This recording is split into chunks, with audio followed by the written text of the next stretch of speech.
Episode 1 called Target Identification, the first, cheapest place to be right or wrong. Get the target wrong, and everything downstream is wasted money. This episode opens that box.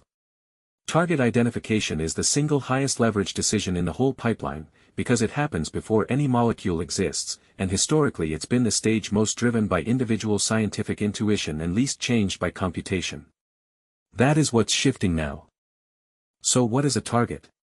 It's the specific biological entity, usually a gene or the protein it encodes, that a drug is designed to act on to change the course of a disease. For a target to be worth pursuing, two things both have to be true. First, it has to be causal, a genuine driver of the disease, not just correlated with it. And most disease-associated genes are passengers, not drivers.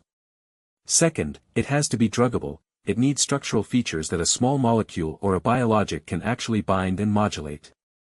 Historically, only about 10 to 15% of the proteome was considered druggable. The classic failure mode is a target that's beautifully correlated with a disease but isn't causal. Hitting it does nothing, and you find that out in a failed phase 2 trial, years and hundreds of millions of dollars later. Modern AI target discovery platforms, and the clearest documented example is in silico's Panda Omics, run roughly this 4-step pipeline.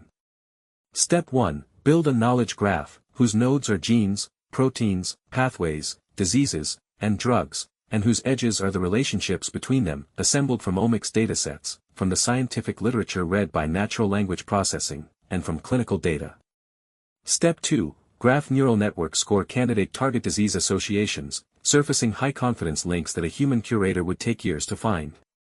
Step 3, and this is the crucial one, causal inference models filter mere correlation from real mechanistic causation.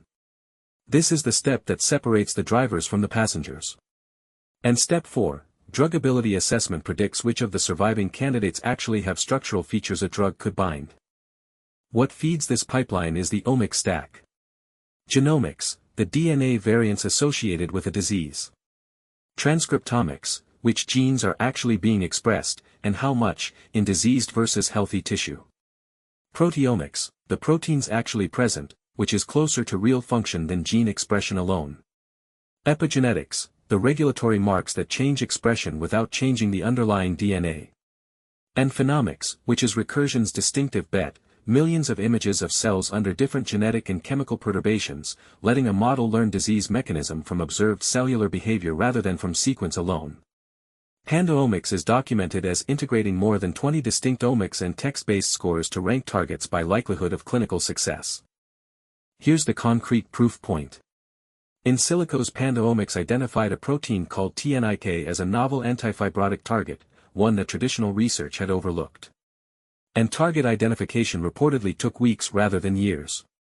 That target became the basis for rentasertib, the drug with the field's first positive phase 2A readout, which will follow end-to-end in the final episode. This is the cleanest evidence that AI target discovery isn't just a faster literature search. It surfaced a target that humans had missed, and that target survived all the way to positive human data.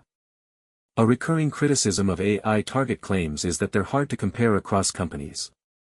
In silico's response is the Target Pro and Target Bench framework.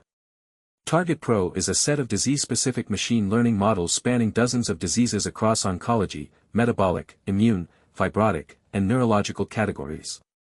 Target Bench is a standardized evaluation harness, built to score target predictions rigorously rather than by press release, and the very existence of a dedicated benchmark is the tell that this field is maturing past demoware. There's also a subtle, underrated use here. AI can scan the literature and adverse event databases for signals that hitting a given target might cause toxicity, because the target also plays an essential role in healthy tissue. Catching that at the target stage, before a single molecule is made, is the cheapest possible place to kill a bad idea. But end on the honest caveat. Target identification is where AI's found something humans miss story is strongest, but it's also where causality is hardest to prove computationally. A knowledge graph can propose a causal edge, only biology can confirm it. TNIK is one validated success. The field needs many more before we can say AI picks better targets as an established fact, rather than a promising pattern. That tension, a real, published win, against a sample size of essentially 1, is the honest state of target identification in 2026.